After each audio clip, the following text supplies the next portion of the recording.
Hello everyone, this is Pranjal and you are watching Pathshala Rishikesh. तो आज बात कर रहे हैं हम उत्तराखंड पुलिस एसआई मैथ्स की। किस तरह के सवाल आएंगे इस पे तो हम चर्चा कर ही रहे हैं। अगर आपने अभी तक आपको ऐसे वाली फीलिंग है कि आपको बहुत सारी चीजें कुछ मिस हो रही हैं, तो जो ये प्लेलिस्ट है उत्तराखंड पुलिस एसआई मैथ्स, इसी प्लेलिस्ट में आप जाएंगे और जो टॉपिक्स है उन्हें एक बार आप कर लें। उन वीडियोस को आप जल्दी जल्दी कर लें, 1.5x स्पीड में कर लें। और जो क्वेश्चंस हम करवा रहे हैं ना, उन क्वेश्चंस को एक बार देख लें तो आपको कॉन्फिडेंस आना ही आना है, क्योंकि बहुत ही सिंपल भाषा में समझाने की कोशिशें हमने यहाँ पर की हैं। ठीक है। साथ ही उत्तराखंड पुलिस का मैथ्स का मैथ्स का नहीं, कंप्लीट जो टेस्ट है, मॉक टेस्ट है, वो आपको पाठशाला ऋषिकेश ऐप पर उपलब्ध हो जाएगा। साथ के साथ कनिष्ठ सहायक का भी अवेलेबल हो गया है। ठीक है, तो ये दोनों आप कर सकते हैं। साथ ही मैथ्स के अगर टॉपिक वाइज एक ही जगह पे आप सारे के सारे टॉपिक देखना चाहते हैं टॉपिक वाइज, तो वो भी आप पाठशाला ऋषिकेश ऐप पर मैथ्स का जो कोर्स है उसमें प्रैक्टिस सेट, ये जितने भी हम प्रैक्टिस सेट कर रहे हैं ये सारे के सारे वहां पे अपलोड हो जाते हैं। तो वहां से आप इनकी प्रैक्टिस कर सकते हैं। चलिए शुरुआत करते हैं पहले ही क्वेश्चन से। और क्वेश्चन कुछ इस तरह से है, देखिए क्या कह रहा है सवाल। सवाल आपसे कह रहा है, यदि किसी संख्या को उसके 25% से गुणा कर दी जाए। संख्या को किससे गुणा कर रहे हैं? उसके 25% से। तो मैं संख्या ले लेता हूं। मैंने संख्या ले ली 100। ठीक, संख्या क्या ले ली मैंने? 100 ले ली। और गुणा करने के लिए कह रहे हैं, तो मैंने आपको हमेशा बताया है कि भैया जो कॉमन फैक्टर है वो जरूर लेना जब भी गुणा कर रहे होंगे। 100 ले लो संख्या, उसके 25% से गुणा कर रहे हैं, तो 100 का 25% कितना होता है? आपने बोला 25 होता है। ए भी आएगा, 25 हो जाएगा। गुणा कर रहे हैं, इन दोनों की जब गुणा कर रहे हैं, मिलने वाली संख्या उस संख्या से 200% अधिक है। मतलब संख्या कितनी थी? 100 थी। 200% अधिक बोले तो 300 हो जाएगी। 300 ए के बराबर हो जाएगी। आपने बोला ठीक है जी, समझ में आ गया। ये दो जीरो से दो जीरो कैंसिल आउट हो जाएंगे। ए से भैया ये ए कैंसिल आउट हो जाएगा। और जब हमने 25% लिखा, ठीक है, तो ए का जो मान आ गया वो अगर आप ऑब्जर्व करेंगे तो वो आ गया 3/25। ए का मान कितना है? 3/25 है। मगर हमने संख्या जो मानी थी वो कितनी थी? तो आप कहेंगे गुरुजी, संख्या जो थी वो तो 100 थी, जिसकी वैल्यू 100 गुणा गए 3/25। बोले तो 25 से ये कट जाएगा 4 और 3 चक्कू 12, आंसर हो जाएगा। ठीक है। मेरी कोशिशें ये हैं कि ऐसे क्वेश्चंस अब आपके पास तक पहुंचाया जाए, क्योंकि आपने बहुत सारे जो क्वेश्चंस थे समझ लिए हैं, और कुछ हटके जो क्वेश्चंस हैं अगर ये पेपर में आए तो फिर फंस सकते हैं, तो फंसे ना। इस तरह के क्वेश्चंस को भी इंक्लूड कर लिया है। ठीक है, किन चीजों का ध्यान रखना है? जैसे मैंने कहा कि प्रोडक्ट कर रहे हैं, तो प्रोडक्ट करने में भैया वो कॉमन जो फैक्टर है वो जरूर लेना, क्योंकि उसकी जब गुणा होगी स्क्वायर बनाता है ना। वो तो उन्होंने यहां पर भी 300 कह दिया तो कट गया वो, अदरवाइज वो नहीं कटता। ठीक है, तो कुछ चीजें जो ये हैं इनका ध्यान रखना है। अगले क्वेश्चन की तरफ चल रहे हैं। बहुत ही प्यारा सा लिखा हुआ सवाल। ए और बी की आय का अनुपात, बोले तो इनकम का रेशो दे रखा है। किस किस की? ए की और बी की इनकम का रेशो दिया हुआ है। कितना कितना दिया हुआ भैया? 2:1 दिया हुआ है। और 5:3 के अनुपात में व्यय करते हैं। व्यय बोले तो एक्सपेंडिचर, व्यय ही लिख लो। व्यय देखे तो 5:3 दे रखा है। और 4:1 के अनुपात में बचत करते हैं। बचत भी दे दी, बचत का रेशो भी दे दिया है। कितना? 4:1 दे दिया। जब क्वेश्चन में सब कुछ दे दिया जाए तो इससे ज्यादा आसान क्वेश्चन कुछ हो नहीं सकता। इससे ज्यादा आसान कुछ नहीं हो सकता। तो इनकम देखिए क्या होती है। तो आपने कहा 2A और 1A, 5A। ठीक है, तो ये क्योंकि इन दोनों के बीच में रिलेशन था तो मैंने ए ले लिया। यहां पे मैं बी भी ले लेता हूं। ठीक। अब देखो, ए की इनकम में से बी की इनकम घटाओगे सॉरी, ए की इनकम में से ए कितना खर्चा कर रहा है ये घटा लोगे तो क्या ही आ जाएगा? आपने बोला सेविंग आ जाएगी।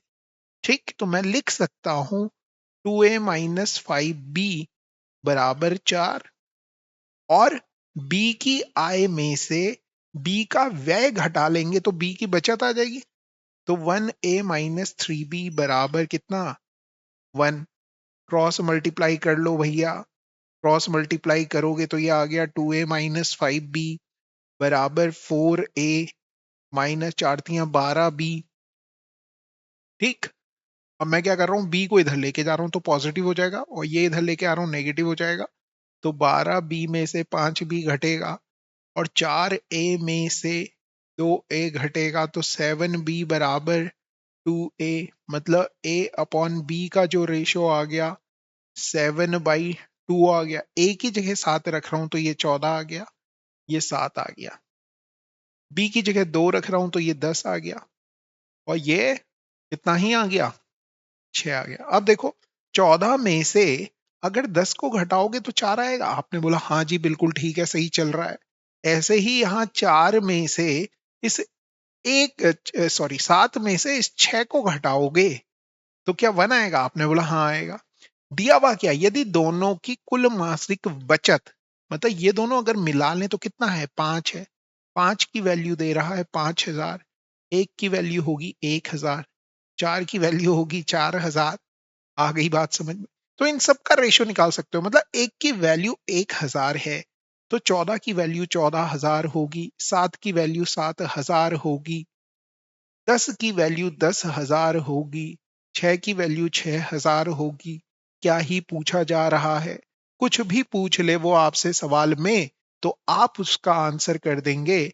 आपसे पूछा जा रहा है बी की मासिक आय बताइए, बी की मासिक आय कितनी होगी? तो आप कहेंगे 7,000 होगी। आ गई बात समझ में? क्लियर हो गया? तो आपने बोला बिल्कुल ठीक है। अगले क्वेश्चन की तरफ चलिए, अगला क्वेश्चन देखिए। व्यापारी सामान बेचते समय अंकित मूल्य पर 40% की छूट देता है। तो अंकित मूल्य पे भैया छूट दोगे, अंकित का मतलब मार्क्ड प्राइस पे। 100 रुपए की अगर कोई चीज है तो उसे कितने में सेल करोगे, विक्रय कितने में करोगे उसका? तो आप बोलेंगे 40% की छूट का मतलब 60 में बेच देंगे। रेशो देखोगे इनके बीच में तो 6:10 या 3:5 आ गया। कोई दिक्कत है? आपने बोला नहीं। और उसे 30% की हानि होती है, मतलब क्रय मूल्य से विक्रय मूल्य की तरफ जाते हैं तब हानि होती है, और अंकित मूल्य से जब विक्रय मूल्य की तरफ आते हैं तो छूट दे करके आते हैं। आ रही है बात समझ में? तो आपने बोला बिल्कुल। और आपने ये कहा कि 30% की हानि होती है, मतलब 100 रुपए वाली चीज को 70 में बेच रहा होगा, मतलब 10 वाली चीज को 7 में बेच रहा होगा। ये रेशो क्रय मूल्य बोले तो कॉस्ट प्राइस और सेलिंग प्राइस के बीच में है। अगर आप ऑब्जर्व करें तो जो विक्रय मूल्य है एक जगह 7 है और एक जगह 3 है, तो दोनों को क्या ही करोगे? तो आपने बोला दोनों को बराबर करूंगा मास्टर। दोनों को क्या ही करोगे? तो आपने बोला दोनों को मैं बराबर करूंगा। दोनों को बराबर करो, बराबर करो, तो यहां पर 7 से गुणा करो भैया, और यहां पर 3 से गुणा कीजिए। आपके पास जो रेशो आ गया वो आ गया 30:21:35। आ रही है बात समझ में? मतलब 30 रुपए वाली चीज को 35 रुपए मार्क कर रखा था और 21 रुपए में बेच रहा था। इस तरह से आपने इसे समझ लेना है। Got it? इट मीन्स कि ये हो गया लाभ। क्या पूछा? यदि अंकित मूल्य पर बेचा जाए तो लाभ प्रतिशत बताइए। मतलब 30 वाली चीज को अगर 35 में बेच देते, अंकित मूल्य पे बेच देते, तो कितने का लाभ होता? तो भैया आप क्या कहते? आप कहते कि 30 वाली चीज को कितने में प्रॉफिट ले रहे हैं, 5 का प्रॉफिट ले रहे हैं। किस पे ले रहे हैं? 30 पे। गुणा गए 100 करोगे, 1/6 आ गया। 1/6 का मतलब क्या होता है? 16 सही 2/3% का प्रॉफिट हो जाएगा। किसी ऑप्शन में दिख रहा है? तो आपने बोला हाँ जी दिख रहा है। दिख रहा है तो टिक कीजिए और आगे बढ़ जाइए। Got it? समझ में आ गई बात? तो आपने बोला बिल्कुल ठीक है, समझ में आ गई। अगला क्वेश्चन देखिए, बहुत ही प्यारा सा लिखा हुआ सवाल। और इस तरह के सवाल ना आपको एग्जाम में ना देखने के लिए मिलेंगे भी। क्वेश्चन में क्या कह रहा है? क्वेश्चन में कह रहा है कि भैया 10%, 20% और 50% की उत्तरोत्तर मतलब सक्सेसिव छूट अगर दी जाती है, तो इन तीनों छूट के लिए एक छूट बताइए। इन तीनों छूट के लिए एक छूट बताइए। तो आपने कहा, क्या कहा कि सर 100 रुपए की चीज होगी, 10% की छूट पे बेचूंगा तो कितने में बेच दूंगा? 90 में। फिर 20% की छूट का मतलब 100 की चीज को कितने में बेचोगे? 80 में। फिर 50% की छूट का मतलब 100 की चीज को कितने में बेचोगे? इतने में।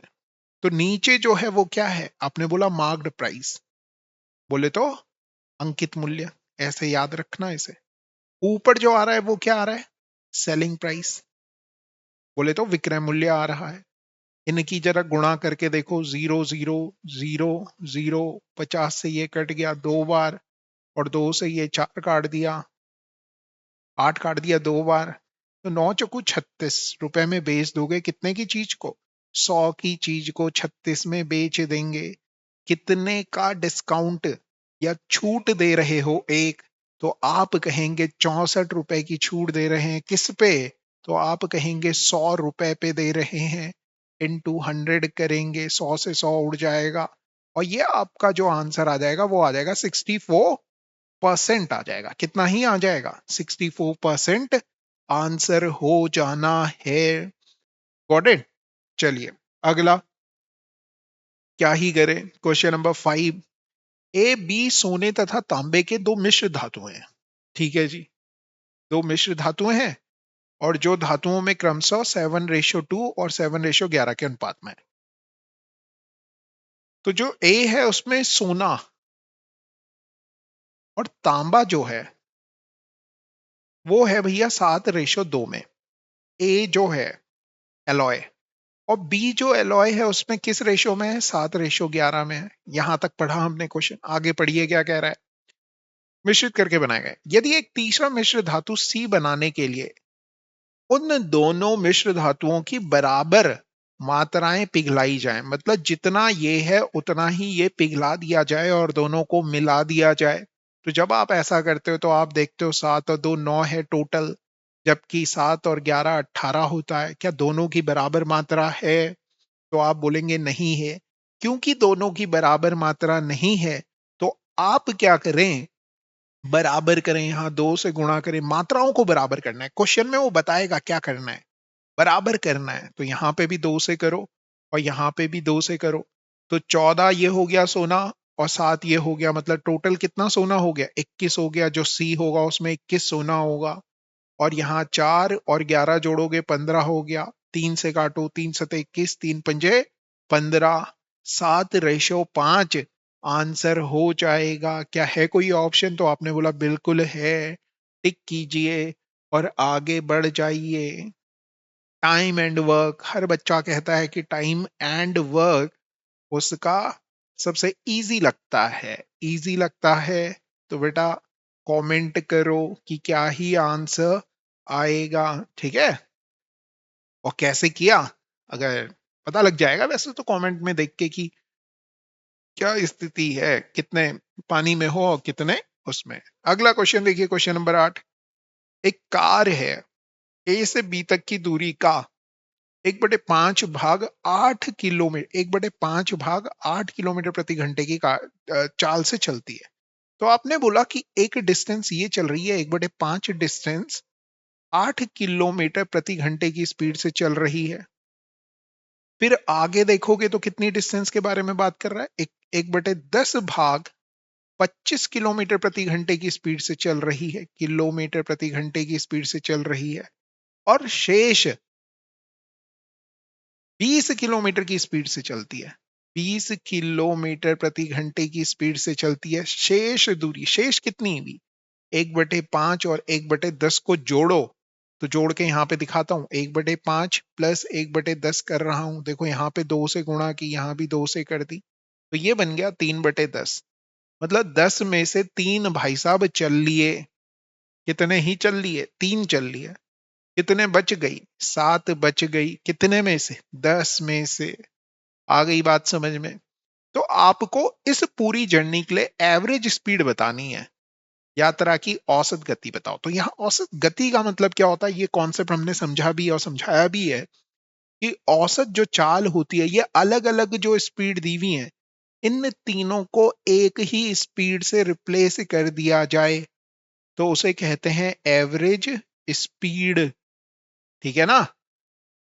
अब इसके लिए हमने दो तीन फॉर्मूले पढ़े हैं, वो तीन फॉर्मूले नहीं लगेंगे। कौन सा फॉर्मूला लगेगा, क्योंकि डिस्टेंस अलग अलग है तीनों जगह, तो आप लगाएंगे एवरेज स्पीड बराबर total distance upon total time, total distance upon total time, total time. तो देखो भैया डिस्टेंस कितनी है, इसको इसको और इसको जोड़ेंगे तो आ जाएगा एक, जोड़ करके देख लेना। और ये देखें तो ये दूरी है और ये चाल है, तो दूरी बटे चाल क्या देता है, समय देता है। तो 1/5 × 8, दूसरा देगा भैया 1/10 गुणा गया 25 प्लस 7/10 गुणा गया 20। अब भाई इन सब का एलसीएम लो, ऐसा कोई नंबर सोचो जो इन सब को, इन सब की टेबल में आए। तो ये 25 है, सॉरी 40 है, 40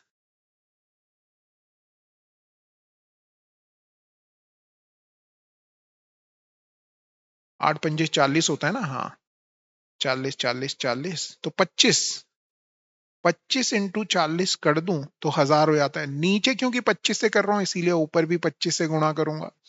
यहाँ देखो 250 को भी 1000 बना रहा हूँ, 4 से गुणा कर रहा हूँ, ऊपर भी 4 से गुणा कर लेता हूँ। 250 चकू 200 पंजे 1000 होता है, यहाँ पे भी 1000 कर दिया। आ गई बात समझ में, आपने बोला हाँ जी आ गई। 25 और 35 जोड़ा तो आ गया 60, 60 में 4 जोड़ूंगा आ गया 64। तो यहां मैं लिख सकता हूं 1/64/1000, जो सबसे नीचे है सबसे ऊपर जाएगा, मतलब 1000/64। और ये आंसर आ जाएगा ऑप्शन नंबर डी आपका। गॉट इट, समझ में आ गई। तो इस तरह का अगर सवाल आएगा तो घबराएं आप बिल्कुल भी ना, सीधे सीधे इस तरह से करें और हर जगह ये लग जाना है, हर जगह ये हो जाना है, कुछ है ही नहीं क्वेश्चन में। अगला सवाल बहुत ही प्यारा है। एक धनराशि चक्रवृद्धि ब्याज से 4 वर्षों में इतनी हो जाती है और 5 वर्षों में इतनी हो जाती है। चक्रवृद्धि ब्याज की बात कर रहा है, मतलब अगर आपने पी रुपए थे आपके पास, 4 साल के लिए बैंक में रखे, तो ये 3840 रुपए हुए। और एक और साल, मतलब शुरुआत से 5 साल कह लो, या 4 साल के बाद 1 साल और छोड़ दिए, बात तो सेम ही है ना। आपने बोला हाँ, तो ये 3936 रुपए हो जाते हैं, मतलब मिश्र धन इतना है। अब एक चीज बताओ भाई, इस पे ही तो इंटरेस्ट मिलके ये इतना बना होगा, तो इस पे कितने का इंटरेस्ट मिले कि ये इतना हो जाए। तो आपने बोला 60, 3900 हो जाएगा और 36 और जोड़ेंगे, 96, 96 रुपए का इंटरेस्ट मिल रहा है भैया किस पे, 3840 पे। गुणा गए 100 करोगे, एक जीरो से एक जीरो कट गया, 12×8 = 96, 12×3 = 36, 12×2 = 24, 8×4 = 32, 10/4 का मतलब आता है 2.5% का रेट ऑफ इंटरेस्ट है। गॉट इट, समझ में आ गई बात, क्लियर हो गई। ठीक। हम्म। अगला क्वेश्चन देखिए भैया।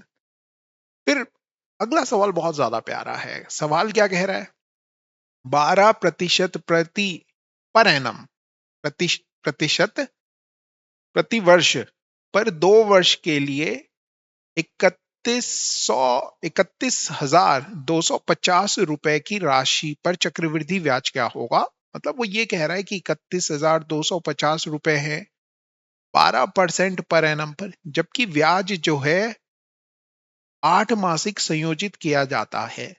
भैया आपको कितने साल के लिए कह रहा है, 2 साल के लिए। 2 वर्ष का मतलब कितने महीने होते हैं, आपने बोला 24 माह होते हैं। 8 महीने के हिसाब से कितनी बार आपको इंटरेस्ट मिलेगा, तो आपने बोला 3 बार मिलेगा।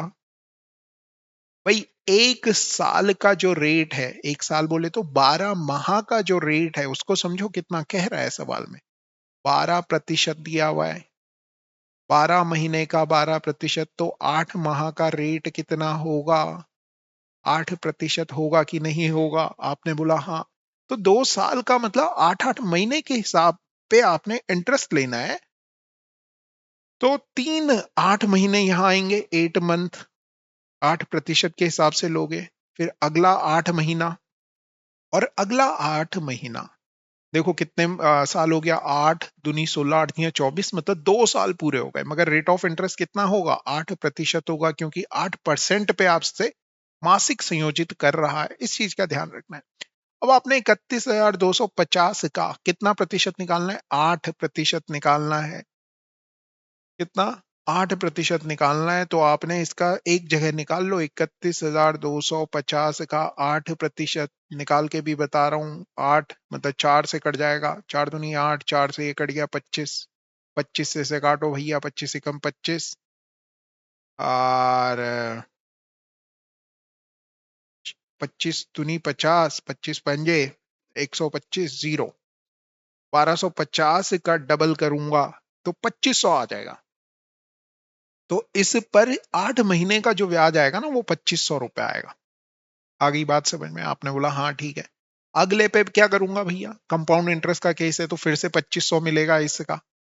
मगर जो पिछले साल का इंटरेस्ट है, इस पे भी तो इंटरेस्ट मिलेगा। कितना परसेंट? 8%। इसका 8%, 25 अट्ठे 200 रुपए का इंटरेस्ट मिल जाएगा।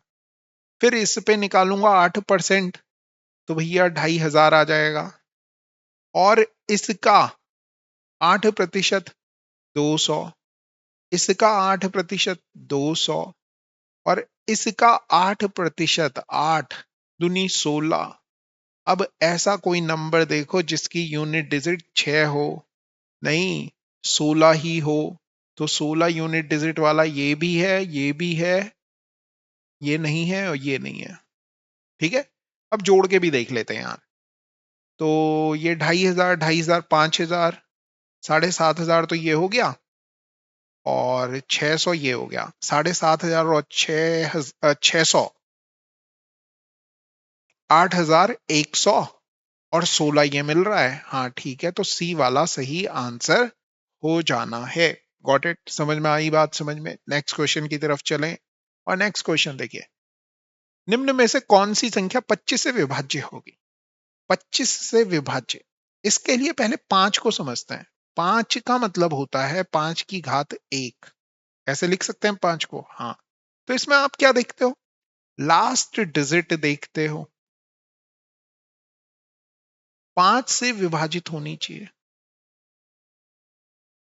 किससे अगर चेक कर रहे हैं? 5 से होनी चाहिए। मेरी कोशिशें है ना कि क्वेश्चन एक करेंगे, मगर उस पे बेस्ड जो 2-3 कॉन्सेप्ट है वो दोनों तीनों बता दूं। फिर 25 पूछता, तो 25 में क्या होता है भैया? 5 का स्क्वायर होता है।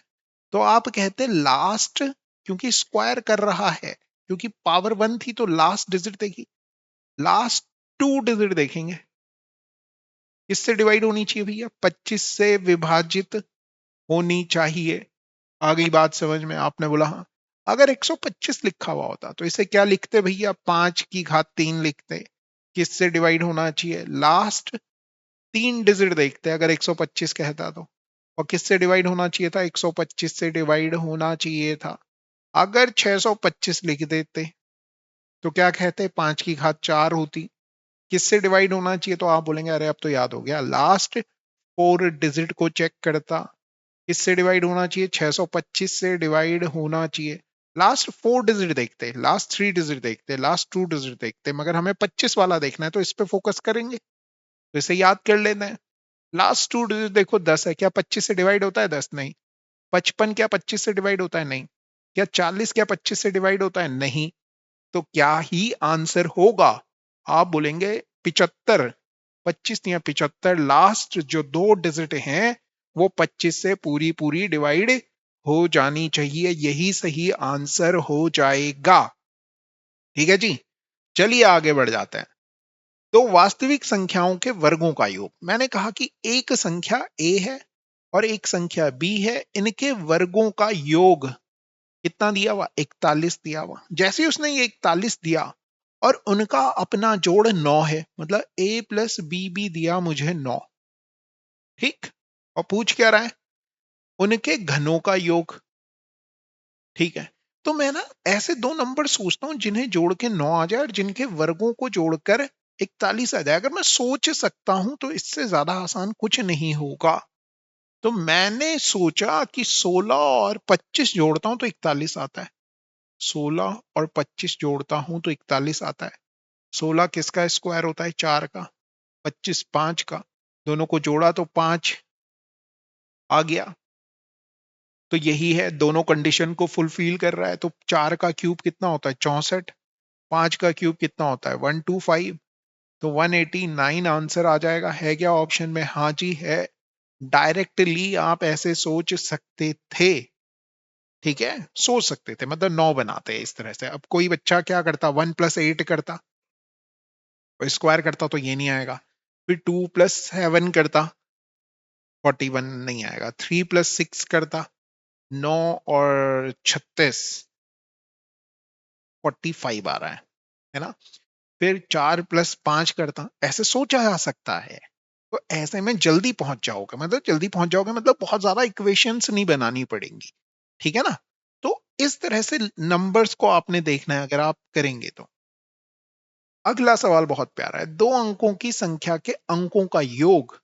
भैया दो अंकों की जब भी कोई संख्या कहे, दो अंकों की संख्या, तो इसे हम ना पता है कैसे लिखते हैं, इसे हम लिखते हैं 10x+y लिख देते हैं।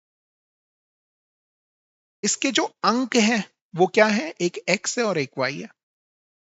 अंकों का योग, तो अंकों का योग का मतलब हो गया x+y। संख्या का 1/7 है, संख्या बोले तो 1/7 है। संख्या क्या थी, 10x+y थी। तो 7 से गुणा करूंगा, 7x+7y बराबर 10x+y।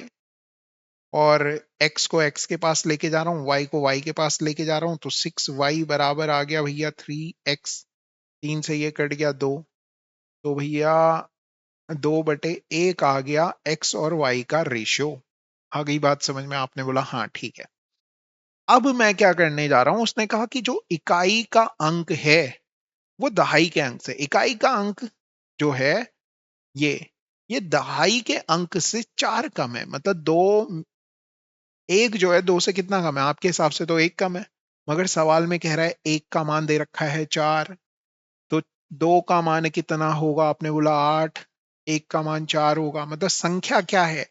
तो आपने बोला इसमें पुट करोगे, x की जगह 8 रखो और y की जगह कितना रखो, 4 रखो, तो 84 आ गया भैया संख्या। यदि इसके अंकों को उलटने पे प्राप्त संख्या को, अब ये संख्या तो ये आई, इसके अंकों को उलट दिया, 48 हो गया। 7 से डिवाइड किया, 7 से अगर इसे डिवाइड करें, 7 छके 42 होता है। तो कितना ही रिमाइंडर आ रहा है, 7 से जब 48 को डिवाइड करते हैं तो 7 छके 42। शेषफल पूछ रहा है, ये पूछा जा रहा है मेरे प्यारे बच्चों, ये नहीं पूछा जा रहा, इस चीज का ध्यान रखना, ठीक है। आ गई बात समझ में, शेषफल पूछा जा रहा है, शेषफल होगा कॉटेड। आपने बोला ओ ठीक। अगला अगला सवाल भी कुछ कुछ इसी तरह का है। जब दो अंकों की संख्या को उसके अंकों के योग से गुणा किया जाता है, तो दो अंकों की संख्या भी मैंने रटाई, रट लो इसे। भूल जाओ कि तुम्हें मैथ्स आती है नहीं आती है, ये याद रखो कि दो अंकों की जो संख्या है, जब भी वो कहेगा तो, और उसके अंकों को इधर उधर कर रहा होगा सवाल में, तो आप दो अंकों की संख्या को क्या ही लोगे। तो आपने बोला 10x+y, 10x+y को दो अंकों की संख्या को उसके अंकों के योग से गुणा किया जाता है। अंकों का योग क्या हो गया भैया, x+y से गुणा किया जाएगा, तो क्या मिलता है, 424 मिलता है। आपने बोला ठीक है जी, दे दिया तुमने, जो हमने मान लिया कि यही हो रहा होगा, 424 मिलता है। जब अंकों को उलटकर प्राप्त संख्या को, अब उलट दिया गया संख्या को, मतलब ये कर देंगे 10y+x, उलटने के बाद x और y की पोजीशन बदल गई, ठीक है, ये बन गई। अंकों के योग से गुणा किया गया। अंकों का योग क्या है? फिर से x प्लस वाई से गुणा किया गया। तो भैया क्या आता है? परिणाम 280 आता है। 280 आता है। कोई दिक्कत इसमें? आपने बोला नहीं, ठीक है।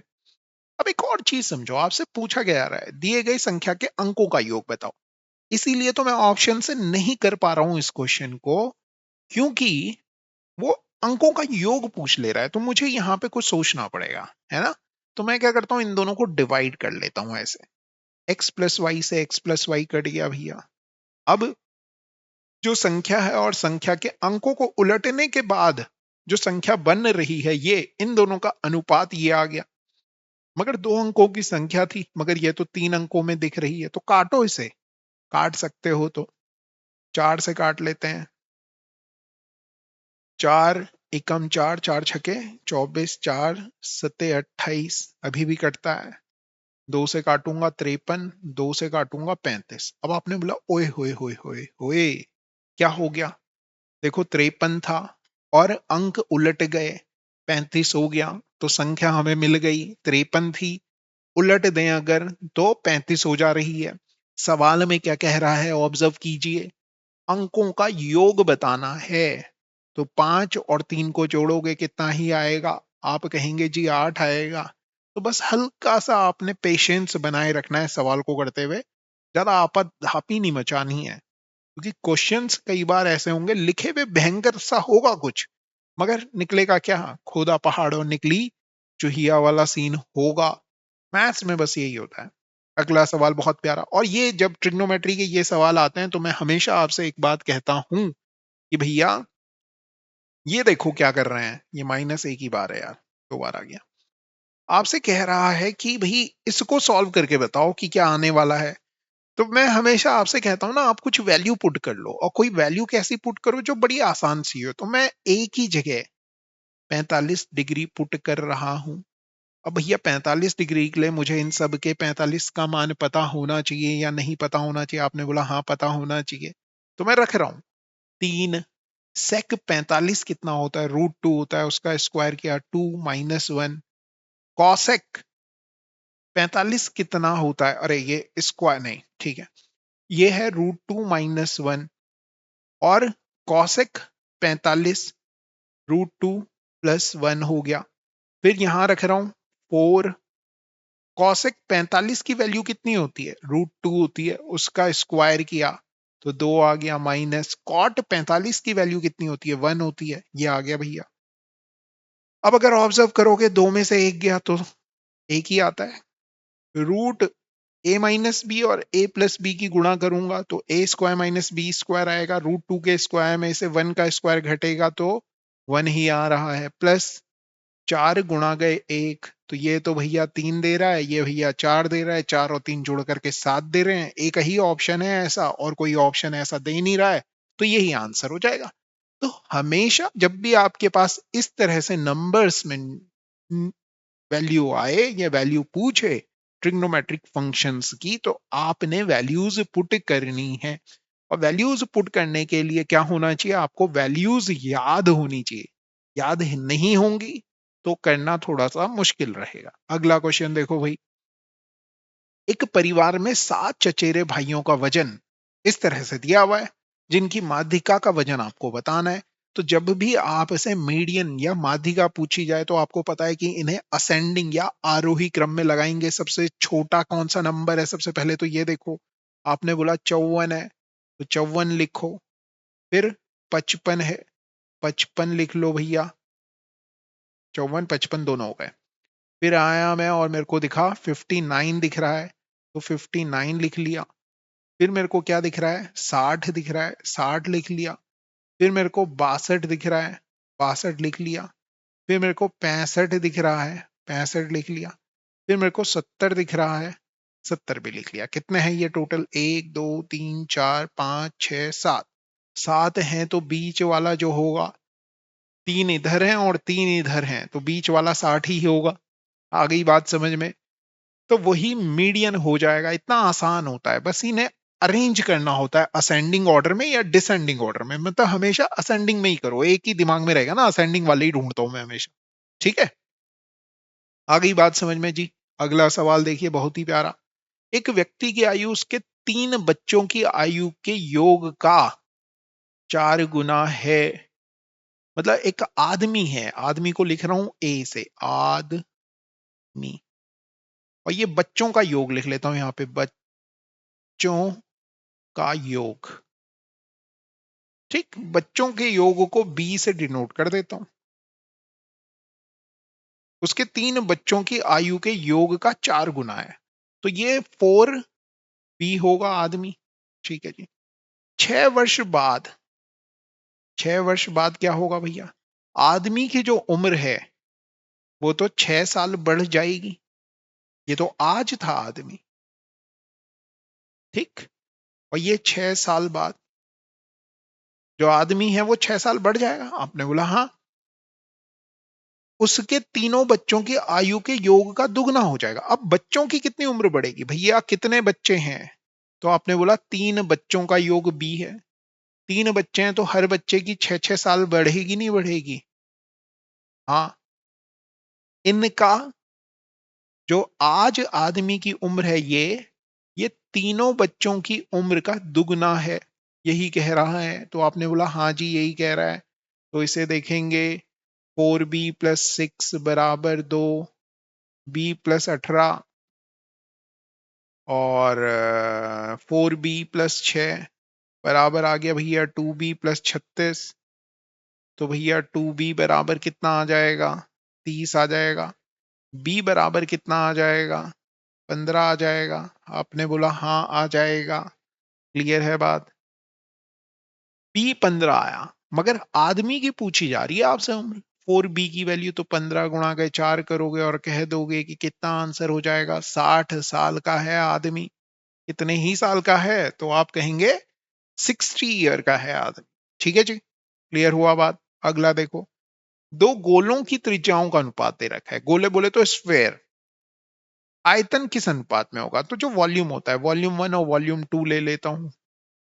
4/3 पाई r1³ अपॉन 4/3 पाई r2³ होता है। 4/3 पाई से 4/3 पाई कट जाएगा। वॉल्यूम का पूछ रहा था अनुपात, तो आपने बोला V1 और V2 का जो अनुपात होगा वो R1 और R2 के अनुपात का क्यूब में होगा। R1 और R2 का कितना था, 4:5 था। क्यूब करेंगे क्योंकि वॉल्यूम की बात की जा रही है, तो आप कहेंगे 64 और 125 हो जाना है। आई बात समझ में। अगला क्वेश्चन देखिए, बहुत ही प्यारा सा लिखा हुआ है। एक कंपनी में काम करने वाले वाणिज्य, विज्ञान तथा कला स्नातकोत्तर की संख्या इतनी इतनी इतनी है। यदि इन आंकड़ों को पाई चार्ट द्वारा दर्शाया जाए तो वाणिज्य स्नातकोत्तर के अनुरूप कोण कितना होगा। तो आपने देखा वाणिज्य पढ़ने वाले लोग कितने हैं, 40 हैं।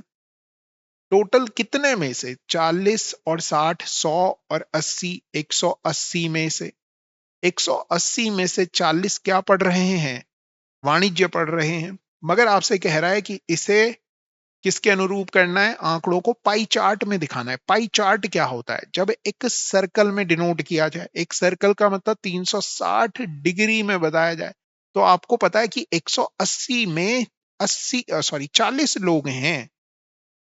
तो भैया इसे अगर 360 बनाना है, 2 से इधर गुणा करूंगा, 2 से इधर करूंगा, तो 360 में कितने लोग वाणिज्य पढ़ रहे होंगे, तो आप बोलेंगे 80 डिग्री। डिग्री में हो गया कन्वर्ट, क्या ही था। ठीक है ना। 360 के रिस्पेक्ट में आपने डेटा बताना है, इसको कह देते हैं पाई चार्ट। अगला क्वेश्चन कह रहा है, निम्नलिखित टिप्पणियों में से 88 को 93 से बदल दिया जाता है और 41 को 47 से प्रतिस्थापित किया जाता है, तो इस आंकड़े की नई माध्यिका और पिछली माध्यिका के बीच का अंतर बताइए। तो माध्यिका पुरानी और नई के बीच का अंतर बताना है, तो पहले तो माध्यिका निकालनी पड़ेगी कि पहले कितनी थी और अब कितनी हो गई। अगर यही नहीं बता पाओगे तो कैसे बताओगे। तो आपने क्या ऑब्जर्व किया, आपने सबसे पहले इनकी माध्यिका देखनी है। सबसे छोटा नंबर कौन सा है, मेरे को तो 35 दिख रहा है, शायद 35 से छोटा तो नहीं है कुछ, नहीं। पहले 35 लिखा भैया, फिर आया मैं 35 वाला, और कोई तो नहीं है। फिर दिख रहा है 41, 41, फिर 41 के बाद दिखा हमें 46 दिख गया। फिर 48 ही दिख रहा है, 48 भी दिख गया। फिर 56 दिख रहा है, 50 नहीं दिखता। 56 दिख गया, 56 को कर दिया भैया। 56 के बाद आ गया 55 भी था, देख रहे हो 55, ये 55 आ गया और 56 आ गया। तो ये इस तरह से ना डेटा आप भूल सकते हो, वो आपका यही दिमाग चेक कर रहा है, इस तरह से करना है आपने। फिर इसके बाद क्या आ गया भैया, 63 आ गया। अरे तुम्हें बताने के चक्कर में हमारा तो नहीं छूट गया कुछ। 63 हो गया। 63 के बाद 60 वाली रेंज पे है, तो अब तो कुछ नहीं बच रहा। 76 आ गया, 76 को भी टिक कर लो। फिर 88 आ गया, 88 को भी टिक कर लिया। फिर कितना ही आ गया, 90 आ गया, 90 को टिक किया। और फिर कितना आ गया, 92 आ गया। ठीक है जी, इस तरह से मैंने सारा डेटा लिख लिया। कितने हैं ये, 1 2 3 4 5 6 7 8 9 10 11, 11 है। तो 11 अगर डेटा है तो उसकी माध्यिका बीच वाली होगी, मतलब 5 इधर होंगे 5 इधर होंगे, बीच में क्या आएगा, छठा आएगा। तो छठा कौन सा है, 1 2 3 4 5 6, 56 आ रहा है भैया हमारा तो बीच में। आगे बात समझ में, आपने बोला हाँ, मगर वो आपसे ये नहीं पूछ रहा, वो पूछ रहा है कि नई माध्यिका और पिछली माध्यिका के बीच का अंतर बताओ। तो ये तो कौन सी माध्यिका आई, पुरानी वाली, ओल्ड वाली माध्यिका आई। क्लियर है, आपने बोला ठीक है। नई वाली में क्या कह रहा है कि 88 को 93 से रिप्लेस कर दिया, 88 को 93 से कर दिया, मतलब 90 यहां आएगा, 92 यहां आएगा और 93 यहां आ जाएगा, क्योंकि असेंडिंग ऑर्डर में लिखना है।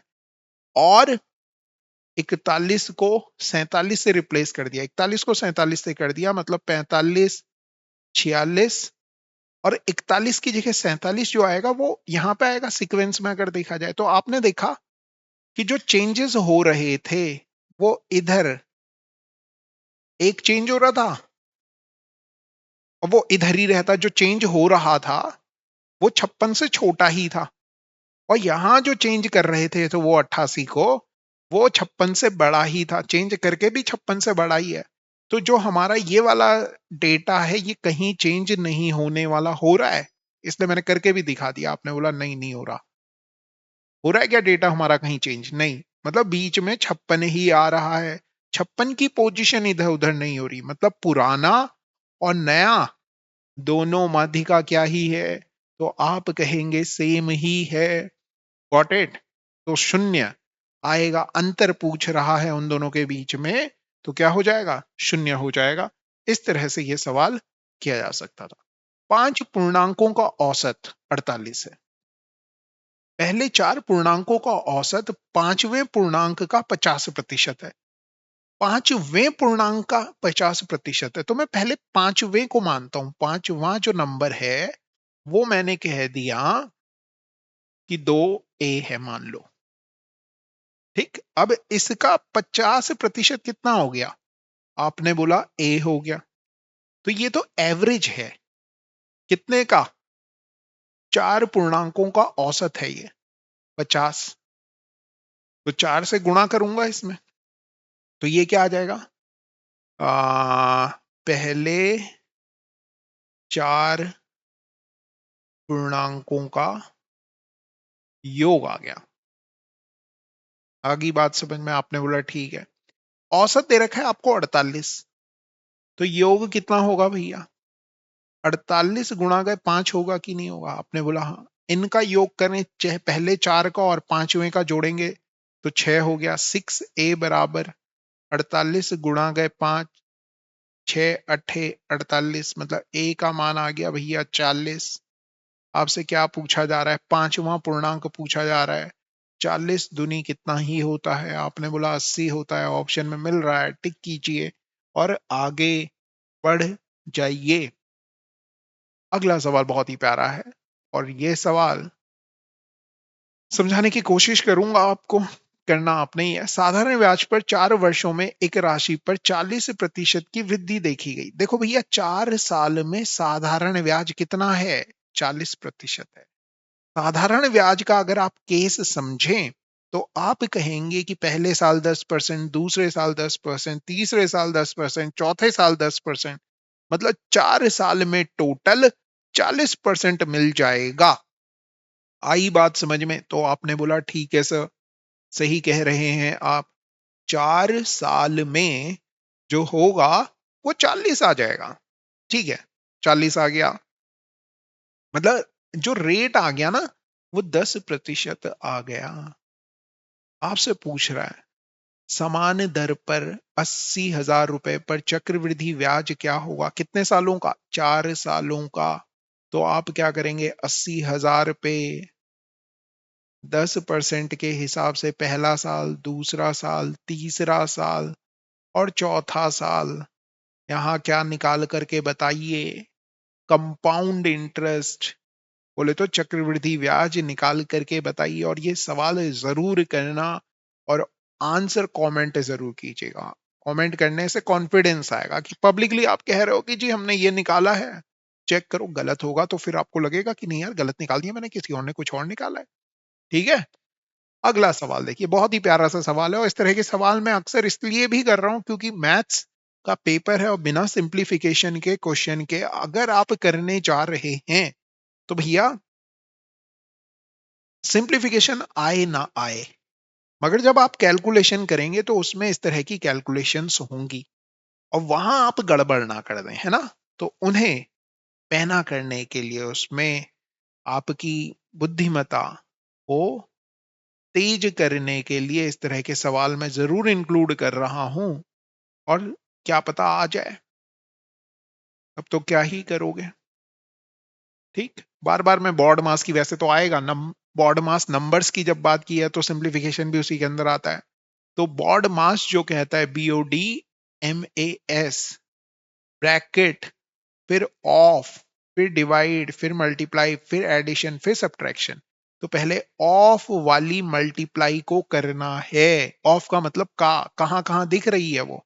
आपने बोला यहां दिख रही है, और कहां दिख रही है? यहां दिख रही है। तो इन्हें पहले सॉल्व करना है। कैसे सॉल्व करना है? देखो भैया, 5 + 24 गुणा गए 8, डिवाइड का मतलब होता है गुणा, 1/8 गुणा गए 8।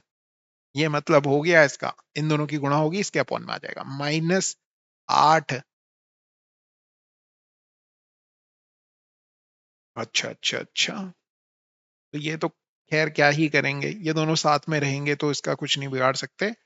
8/8 गुणा गए 4 गुणा गए 4, ये ऊपर ही रहेंगे भैया। इस 8 से ये 8 कट गया तो ये तो 16 ही आ गया, और इस 8 से ये 8 कट गया और 8 से 24 कट गया, 3 आ गया। आपने बोला अरे सर सवाल बहुत ही ज्यादा आसान हो गया। अगर इसे ऑब्जर्व करोगे तो 5 और 3 जोड़ोगे 8 आ गया, 8 में से 16 घटा रहे हैं तो -8 आंसर आएगा। क्या है कहीं ऑप्शन में? आपने बोला हाँ जी है, टिक कीजिए और आगे बढ़ जाइए। Got it? ठीक है जी, समझ में आया। अगला सवाल, एक संख्या 37 को 2 भागों में इस प्रकार बांटा जाता है, मतलब एक संख्या है 2 भाग में बांट रहे हैं। 37 एक संख्या है, इसे 2 भागों में बांट दिया, एक ए कह दिया एक बी कह दिया। मतलब आप कह सकते हो कि A+B का जो सम होगा वो किसके बराबर होगा? 37 के बराबर होगा। कि एक भाग का 5 गुना, एक मतलब ये 5A, और दूसरे भाग का 11 गुना 11B, मिलकर 227 बनाते हैं। तो आपसे पूछा जा रहा है छोटी संख्या के 9 गुना का मान बताइए। अब छोटी संख्या का 9 गुना कहा ना जैसे ही उसने, तो हो सकता है कि वो 9 का मल्टीपल हो। तो 9 का मल्टीपल ये नहीं है, ये नहीं है, ये नहीं है, यही है, आंसर हो जाएगा। मगर फिर भी करेंगे क्योंकि उसने यहां पे कहीं इस तरह से मेंशन नहीं किया है कि वो संख्याएं पूर्णांक हैं, इंटीजर्स हैं, क्या मालूम फ्रैक्शन में हो, वो रैशनल नंबर हो वो। तो हमें नहीं पता, तो हम इसे कैलकुलेट कर लेते हैं आप लोगों के लिए। वैसे मैं तो इसको 63 मान के आगे निकल जाता। ठीक है, अब यहाँ पे ऑब्जर्व कीजिए कि हमें किसकी वैल्यू निकालनी है? छोटी संख्या का 9 गुना। अब कोई भी हो सकता है, तो पहले 11 से गुणा कर लेता हूँ। 11 11 11 से इसे किया तो ये आ जाएगा 7 7 77, 11 3 33 और 10 40, 407 घटाता हूं भैया। ये दोनों कट जाएंगे, माइनस होगा, माइनस होगा। 11 में से 6 गया, 5 गया, 6 ए आ गया, बराबर 400 में से 200 गया, 200 आ गया, 7 से 7 कट गया, 200 में से 20 घटाओगे 180 आ गया। ए का जो मान आ गया भैया 60 आ गया। आपने बोला ए 60 आया, मगर आपको पता है 60 आया, और ये 37 दिया हुआ है, मैं क्या कर रहा हूँ, 6 3 18 वे 30, ए का मान 30 आ गया। ए अगर 30 आ गया है तो बी कितना ही होगा, आपने बोला 7 ही होगा। और कितना गुना करना है उसका, छोटी संख्या का 9 गुना, तो 7 है छोटी संख्या, 7 9 63 आंसर हो गया। ठीक है, क्लियर, दिक्कतें गिले शिकवे नहीं। अगला, तरुण हरि को 2400 मीटर की दौड़ में, तो एक रेस हो रही है, कितने मीटर की रेस है, 2400 मीटर की रेस है। ठीक है, एक भाई साहब हैं तरुण और एक भाई साहब है हरि। 60 सेकंड की शुरुआत देता है। कौन देता है, तरुण जो भाई साहब हैं हरि को कहते हैं कि भाई तू 60 सेकंड पहले दौड़ना शुरू कर ले। तरुण अभी नहीं भाग रहा, तरुण भागेगा बाद में। तरुण कौन है, तरुण है खरगोश, जो हरि को कह रहा है कि भाई हरि तू भाग, मैं पीछे रुका हुआ हूं। और 40 सेकंड से हरा देता है। मतलब 60 सेकंड दिए और फिर भी 40 सेकंड से हरा दिया। मतलब तरुण जितनी देर में यहां तक दूरी तय करेगा, उसके 40 सेकंड के बाद अब हरि पहुंच रहा है। 60 सेकंड पहले भी शुरू किया था और 40 सेकंड बाद भी पहुंच रहा है, मतलब टोटल 100 सेकंड ज्यादा ले रहा है। कौन ज्यादा ले रहा है, तो आपने बोला हरि टाइम ज्यादा ले रहा है। ठीक है, फिर आपने क्या किया, आपने सवाल में पढ़ा कि हरि की जो गति है वो 6 मीटर प्रति सेकंड है। हरि की गति 6 मीटर पर सेकंड है, तो ये तो स्पीड है भैया। तो टाइम कितना लग रहा है, 6 से इसे डिवाइड किया, 6 चौकू 24, 400 सेकंड लग रहे हैं। किसको, हैरी को, बोले तो हरी को 400 सेकंड लग रहे हैं हरी को। मतलब जो तरुण है वो कितने सेकंड में ये पूरी दूरी तय कर लेगा, जो कि 100 सेकंड ज्यादा है ना। मतलब 300 सेकंड में तय कर लेगा। 2400 को 300 सेकंड में तय करने में कितना स्पीड से चलेगा, तो 3 से काटोगे और ये आएगा 8 मीटर पर सेकंड। तरुण की स्पीड आ गई भैया 8 मीटर पर सेकंड। Got it. हरी की स्पीड कितनी दी हुई थी, 6 मीटर पर सेकंड गिवन थी। अगला सवाल बहुत ही ज्यादा उम्दा। संदीप ने 2200 रुपए का लाभ कमाया जब उसने एक ओवरकोट को 8540 रुपए में बेचा। मतलब कमाया का मतलब 100 रुपए की चीज रही होगी, 122 रुपए में बेच रहा होगा, तभी प्रॉफिट होगा। कॉस्ट प्राइस और सेलिंग प्राइस। बेचने की बात कर रहा है, मतलब 122 की वैल्यू 8540 है। 2 से इसे काटा 61 आता है, 2 से इसे काटा 4, 2 दूनी 4, 2 छके हैं, अरे भैया 2 सत्ते 14, शून्य। 61 से अब इसे काटता हूं, 6 सत्ते 42, हाँ, एक की वैल्यू आ गई 70, तो 100 की वैल्यू आ जाएगी इतनी, 7,000। यही पूछा आपसे सवाल में जा रहा। अगला सवाल देखिए भैया, एक वस्तु का अंकित मूल्य 2800 रुपए है और इसे 15%, 8% और 5% की 3 क्रमागत छूट पर बेचा जाता है। तो आपने बोला ठीक है बेच देंगे, इतने पे बेचा जा रहा है तो। वस्तु का विक्रय मूल्य आपसे पूछा जा रहा है कि क्या ही होगा। तो आपने कहा 2800 रुपए की चीज है, मैंने कहा हाँ। आपने कहा कि 15% डिस्काउंट पे बेच रहे हो, मतलब 100 की चीज को कितने में बेचोगे, आपने बोला 85 पे बेचूंगा। फिर मैंने कहा 8% के डिस्काउंट पे और बेचोगे, हाँ, आपने बोला 100 की चीज को 92 पे भी बेचूंगा। फिर मैंने कहा कि 5% पे भी बेचोगे, आपने बोला हाँ, 100 की चीज को 95 पे भी बेचूंगा। इसी तरह से होगा, आपने बोला हाँ। आपने बोला कैलकुलेटिव सा लग रहा है, तो करो कैलकुलेशन। 5 को उड़ाओ पहले, 5 से ये कट गया 17 बार, 5 से ये कट गया 20 बार, 5 से ये कट गया 19 बार, 5 से ये फिर कट गया 20 बार, 2 दूनी 4 से ये कट गया 23 बार। ठीक है भैया। अब आपने देखा कि केवल 2 जीरो वाला बच रहा है, मतलब पॉइंट के बाद 2 डिजिट आएंगी और यूनिट डिजिट क्या आएगी वो निकालते हैं। 8 तो यूनिट डिजिट बोले तो इकाई का अंक निकालने का आसान तरीका इकाई के अंक की आपस में गुणा कर लो, क्योंकि गुणा ही कर रहा है सारे नंबर की। तो 8 सते 56, 6 आ गया, 6 तिया 18, 8 आ गया, 8 नब्बे 72। तो यूनिट प्लेस पर इकाई के अंक पर जिसमें भी 2 हो वो आंसर हो जाएगा। तो 2 किस में है मेरे प्यारे बच्चों? आपने कहा पहले ही वाले में है, इसको टिक करो। बिना ज्यादा कैलकुलेशन के आप इसका आंसर बता पाएंगे कि कितना ही होगा। तो इतना ही होगा। चलिए अगला सवाल देखते हैं। 11 परिणामों का औसत 60 है, पहले 10 का 59 है। तो इस सवाल को ऐसे करता हूं, 10 लोग थे, 59 समोसे खा रहे थे, औसत बोले तो एवरेज दे रखा, और जब 11 हो गए तो एवरेज 60 हो गया। मतलब जो 11वां आदमी है वो अगर 59 ही समोसे लाता तो इन सब के पास भी 59 ही रहते, क्योंकि ये तो 59 खा ही रहे थे, और ये अपने 59 और लेके पहुंचता तो कोई फर्क नहीं पड़ता। मगर 11वें आदमी के आने के बाद हर आदमी का एक एक समोसा बढ़ा। और कितने लोगों के लिए एक्स्ट्रा समोसे लाया? आपने बोला 11 लोगों के लिए। 59 प्लस 11 करोगे तो आप कहेंगे 70 आंसर आ जाएगा। है क्या कोई ऑप्शन ऐसा? तो ये है, टिक कीजिए और आगे बढ़ जाइए। क्वेश्चन में कह रहा है कि 5% वार्षिक साधारण ब्याज की दर पर 6 वर्षों में इतनी होती है।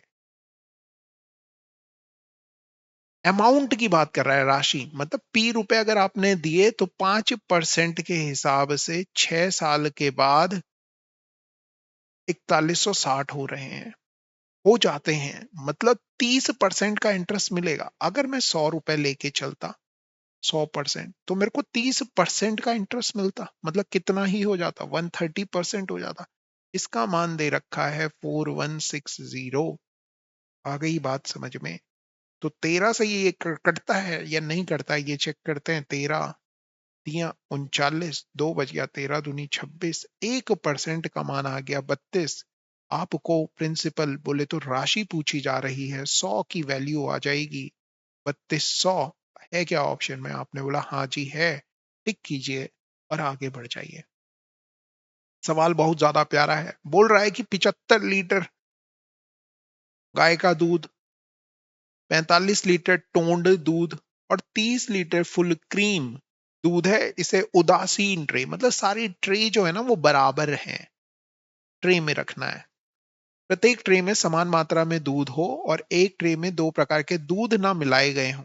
हर ट्रे में एक ही तरह का दूध है और सारी ट्रे बराबर साइज की हैं। तो पहले तो हम बराबर साइज देखते हैं कि इन सबको बराबर भागों में बांट लिया जाए। ऐसे कितने की ट्रे हो? तो आपने इनका एचसीएफ निकालना है। इनका अंतर किया आपने, 15 आ रहा है।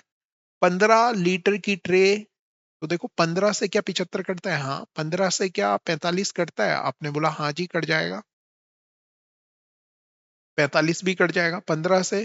तो 15 लीटर की ट्रे होगी, बड़ी से बड़ी। और 15 75, 15 पंजे 75, तो 5 ट्रे लगेंगी 75 लीटर के दूध में, 3 ट्रे लगेंगी 45 लीटर के दूध में, और 2 ट्रे लगेंगी 30 लीटर के दूध में। टोटल अगर ट्रे गिनोगे तो 5 और 3 8 और 2 10। टोटल जो ट्रे हो जाएंगी, कितनी आवश्यकता होगी? 10 ट्रे की आवश्यकता होगी। पूरे दूध को रखने के लिए आवश्यक ट्रे की न्यूनतम संख्या क्या है? तो 10 है। अब होने के लिए तो 1-1 लीटर की भी ट्रे हो सकती थी, मगर यहाँ 75 लीटर दूध के लिए 75 ट्रे लगती, यहाँ 45 ट्रे लगती, यहाँ 30 ट्रे लगती। तो इस तरह से तो हिसाब गड़बड़ हो जाता ना। ठीक, तो कम से कम ट्रे चाहिए। ठीक है। अगला देखिए, एक बेलन की त्रिज्या दे रखी है भैया ये, और इसका आयतन दे रखा है। बेलन का आयतन याद रखना है कितना होता है? पाई आर स्क्वायर एच। वॉल्यूम कितना दे रखा है? 448 दे रखा है। पाई की वैल्यू तो आपने बोला पाई है। आर की वैल्यू कितनी है? 8/पाई गुणा के 8/पाई गुणा के एच। पाई से एक पाई कट गया, 8 से ये काटोगे, 8 पंजे 40, 8 छके 48, और 8 से ये भी काट दो, ये आ गया 7, कट गया जी, 7 आ गया। और ये पाई जो है ये क्या देगा, 22/7 एच। इस 7 से ये 7 भी कट गया, एच का मान निकल गया 22। क्या ही पूछा जा रहा था, बेलन की ऊंचाई ही पूछी जा रही थी। आपने बोला अबे सीधा सीधा सा सवाल था। इसलिए मैं कह रहा हूं कि इनके ना 3D मेंसुरेशन और 2D मेंसुरेशन के फॉर्मूले डेली लिखो, 2D मेंसुरेशन के। भाई इनका आया हुआ सवाल बहुत ज्यादा आसान होगा, सीधे सीधे फॉर्मूले बेस्ड होगा। और जो बच्चे फॉर्मूले याद नहीं करके जाएंगे, जो बोलेगा कि यार इतने कौन याद करेगा, इतने कुछ नहीं है, दो चार है। बचपन में आपने 6, 7, 8, 9, 10th क्लास में हर बच्चे ने वो पढ़े हैं, एक बार देखोगे तो कॉन्फिडेंस आ जाएगा। तो उन्हें जरूर देख के जाना यार, तुम क्यों नहीं मानते हो मेरी बात। मैं बस ये नहीं समझ पाता। सवाल बहुत ही ज्यादा प्यारा है। दो लोग हैं, कह रहा है कि रत्नेश और विनीत ने वैकल्पिक दिनों में काम किया। वैकल्पिक दिनों में काम करने का मतलब क्या है, एक है रत्नेश और एक है विनीत। मतलब पहले दिन ये आता है भाई और दूसरे दिन ये आता है। ऑल्टरनेटिव डेज का क्वेश्चन है, समझ में आ रही है। मतलब एक दिन ये आया, दूसरे दिन ये आया, फिर एक दिन ये आया, दूसरे दिन ये आया, एक दिन ये आया, दूसरे दिन ये आया, एक दिन ये आया, दूसरे दिन ये आया, दोनों साथ में नहीं आए। समझ रहे हो ना बात को। पहले दिन ये आया, दूसरे दिन भी आया, तीसरे दिन, चौथे दिन, पांचवें दिन, छठे दिन, सातवें दिन, आठवें दिन, एक एक दिन में एक एक आदमी आ रहा है। ठीक है। जिनकी शुरुआत रत्नेश से हुई, तो पहले दिन रत्नेश आया, ठीक है जी। और संपूर्ण कार्य 54 सही 3/4 दिनों में हुआ। 54 का मतलब हो गया कि 27 दिन भाई ने काम किया और 27 दिन इसने काम किया, 54 हो गए। अब 55वें दिन के केवल 3/4 दिन भाई आया, फिर से ये आएगा। अगर ये पूरे दिन आ जाता तो 28 दिन हो जाते, और फिर इसके 28 दिन पे जाते। समझ में आ रही है बात, इसे समझ लो यार, पहले समझते नहीं हो तुम। रत्नेश और विनेश, पहले दिन ये आया, दूसरे दिन ये आया, तीसरे दिन ये आया, चौथे दिन ये आया, पांचवें, छठे, सातवें, आठवें, ऐसी 27 दिन ये आया, 27 दिन ये आया। और जो 3/4 दिन है वो ये आएगा, क्योंकि पूरा दिन नहीं आया वो।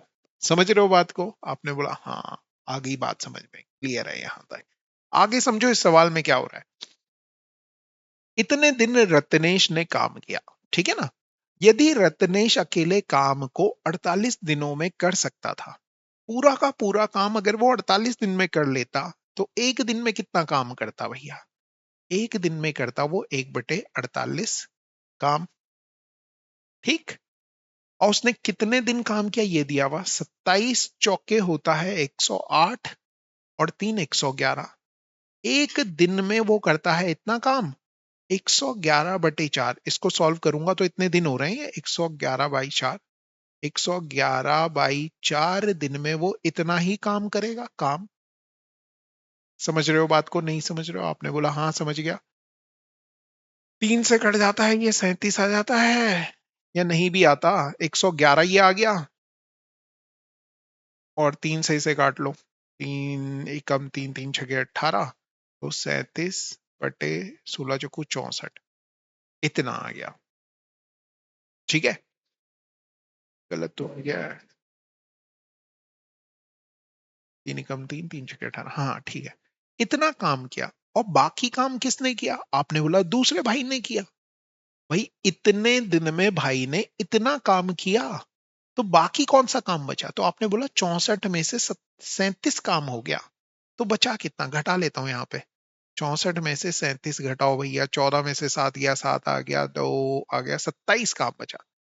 27 काम बचा कितने में से, 64। कितने दिन में किया भैया, इसने किया, विनीत ने 27 दिन में किया। मतलब एक दिन में कितना काम करेगा, तो आप बोलेंगे 27/64 गुणा गए 27, 27 से 27 कट गया।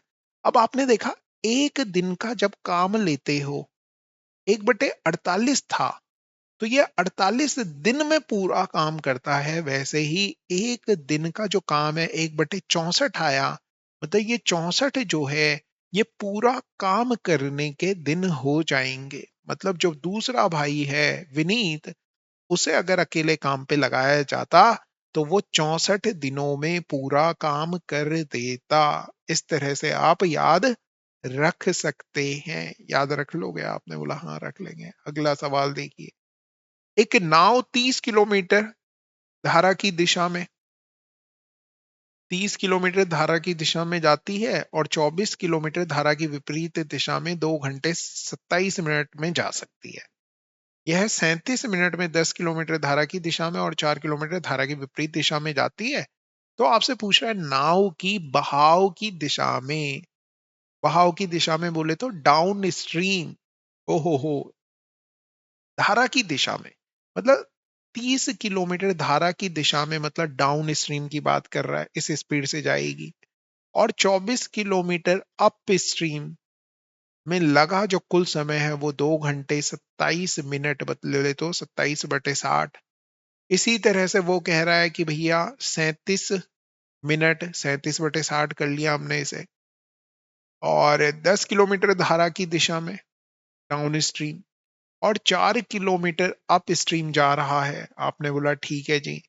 अब आपको क्या ही निकालना है? डी की वैल्यू निकालनी है। बोल रहा है धारा की प्रवाह की दिशा में नाव की गति बताइए। डी की वैल्यू निकालनी है। डी की निकालनी है मतलब क्या नहीं चाहिए? यू नहीं चाहिए। तो इसे 6 से गुणा कर लो भैया। 4 6 24 होता है ना। हाँ, 6 से गुणा कर, 6 से कर लो, कोई दिक्कत नहीं। और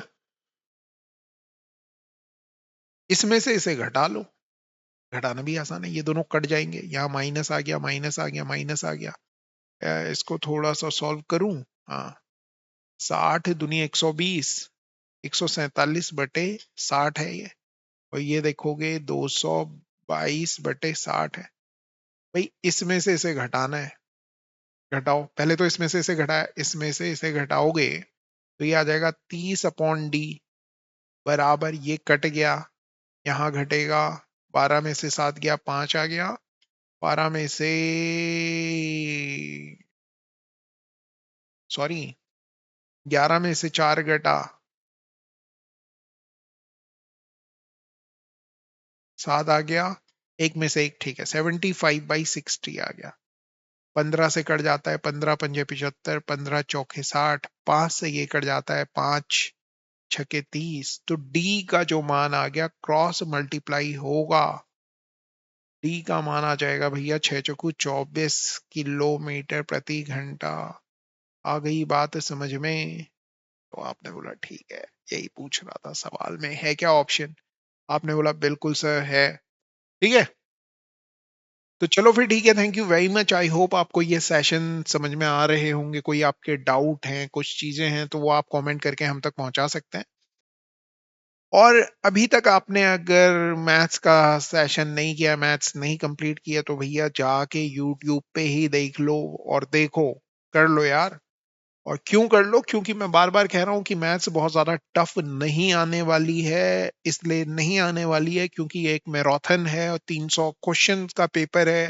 ज्यादा टफ अगर मैथ्स आ गई, जो कि आपको समझना चाहिए, ज्यादा टफ अगर मैथ्स आ गई तो मैथ्स सबके लिए बराबर हो जाएगी। क्योंकि मैथ्स सबके लिए बराबर हो जाएगी, मैथ्स वालों की भी बराबर हो जाएगी और जिसकी मैथ्स नहीं है उसकी भी बराबर हो जाएगी।